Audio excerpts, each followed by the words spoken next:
I worked out first thing in the morning, 75 days in a row. And I'm going to share with you today how this has changed my body and my mind. And these weren't 75 days of intense workouts. This is 75 days of mindful movement in the morning, where some days I would only be moving for 5 or 10 minutes. The first result is probably the reason why I can't stop doing this. My brain craves working out in the morning, or craves that morning feeling.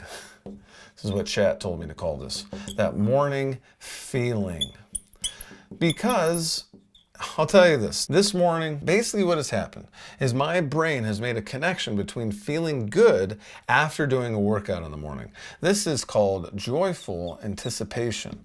When you create anticipation of an action, of an activity that you're doing, and you create a joyful response to it, something that makes you feel good, then you're more likely to do it. I actually look forward to getting up early and working out. Now, some background. I have been an athlete with asthma since I was born. And when I was 4 years old, I was told that I would not be able to be an athlete and I should avoid all these things. Well, 30 plus years later, I am an elite ultra runner with asthma. And even though I have loved working out every single day for a long time, I hated doing it in the morning. I would actually do it after work as a transition from working to my life, to my personal life. And I thought that this was a great thing for me every single day. I did this because I'd be so stressed by the time I finished work every day that this was a great way for me to unplug and get rid of the stress. But what I didn't realize is that I was stressed all day. So I was starting my day stressed, working all day stressed, and I'd finally unplug once I would work out. But now I have flipped this whole thing for the last 75 days. Now I joyfully anticipate working out every morning. I work out and I start the day in a much more abundant mindset. I'm no longer in survival and scarcity mode. I am now in abundance and prosperity mode. And I'm in this mode all day. I used to only get into this mode after work. So I would be abundant and prosperous in my personal life, but I'd be so stressed or thinking about how stressed I was all day that I would fall out of this. But now I joyfully anticipate putting myself in abundance and prosperity every morning, and this causes me to keep working out, and it waterfalls into all these other results I'm going to share with you today. Result number 2, my mood has increased, or as one of my favorite authors, Dr. Benjamin Hardy, talks about, my floor has increased. Throughout his books, Dr. Benjamin Hardy talks about if you're going to become your future self that you envision in your mind that achieves your impossible goals, then you need to increase your floor. Well, what I have really noticed in working out first thing in the morning is that my base mood has increased. So even my bad days, like today was a lower day. But if there was a scale, if you're watching this on YouTube, you can actually see this scale. I just drew a line, a vertical line, top to bottom. There's a scale, we'll call this the mood scale. If there is a scale from complete joy and complete depression, then over the past 75 days, I have increased my baseline mood. So instead of, let's say, my baseline mood being in the middle, now my average mood is somewhere around here, which if you're listening to this as a podcast, it's gone from the middle to really the middle of joy in the middle. It has increased significantly. What this has also done is this means that my lowest mood has increased significantly. So instead of being all the way down here with depression when I wake up on the wrong side of the bed, I'm actually closer to the middle. So this is amazing. When you increase your floor, you increase everything else, because it's your hardest days that really define you.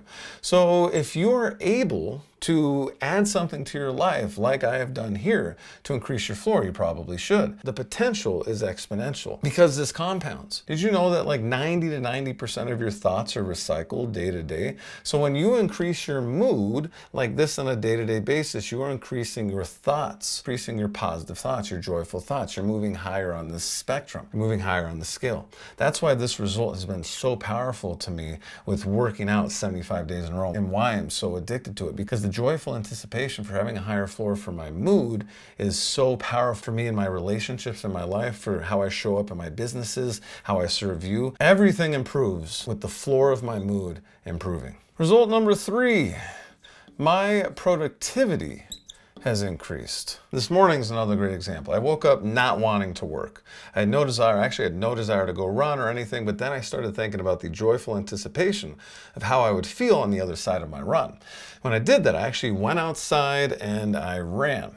And after running, I actually decided that I would do a weight workout because I already started feeling a little better on this scale. And since I was feeling a little better, I had more energy to do more. So I decided to lift. And then I went even higher. So I went higher on the scale, higher on the scale. And I got to a point where I actually was able to tackle my goals for the day. Every single day I have 3 main goals. And I take this from another one of Dr. Benjamin Hardy's books, The Gap in the Game, that he co-wrote with Dan Sullivan. Best entrepreneurship coaching organizations that exist. I went from probably getting nothing done today to getting everything I wanted to get done today.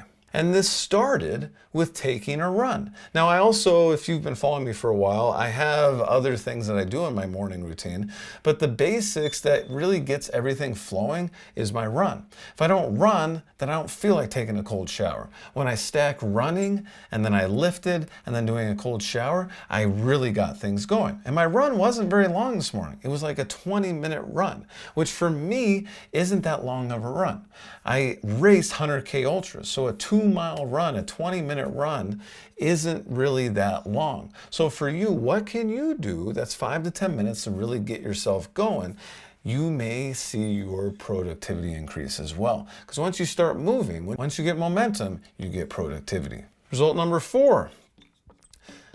Now, when it's 17 degrees out, I don't care. Mental toughness becomes automatic. I really didn't want to work out this morning. When I first got up, I was like, oh my God, it's so cold outside. There's no way I'm doing it. But then I started thinking about the joyful anticipation. How am I going to feel after? What is this going to do for the rest of my day? Why is that important to me? Because I have huge goals, huge impossible goals, and I know that the only way to get there is by taking action from the goal. If I don't take action from the goal, I'm not going to get to the goal. I'm not going to achieve the goal. So I told myself that I don't care how cold it is out there. I'm going to go out there and I'm going to run even if it's half a mile. Mental toughness. I didn't care because of the joyful anticipation. Joyful anticipation is more powerful is greater than discomfort. When you are joyfully anticipating something, you don't care about the discomfort to get there. I knew it was going to be uncomfortable to go out there and run. I knew it. But the joyful anticipation got me through it. And I was really only uncomfortable for a couple of minutes. It's the same thing that taking cold showers has done for me.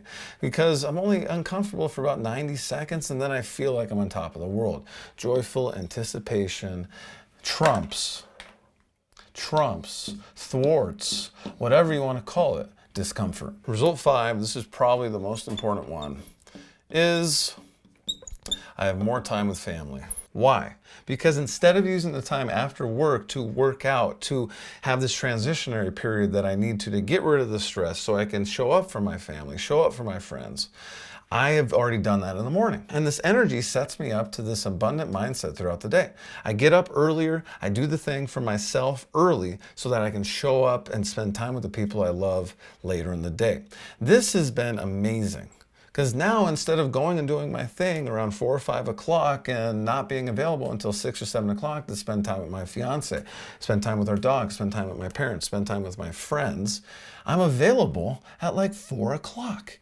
And I can hang out with the people I love. I can show up, and I'm not only showing up for them, I'm showing up for them in a very powerful state, an abundant state. Because when I start the day with this amazing activity that I love, it creates momentum. It creates wins throughout the day. It creates all these wins. I finish all the things I want throughout the day. I'm not stressed throughout the day. I'm creating abundance throughout the day. I'm working from abundance throughout the day.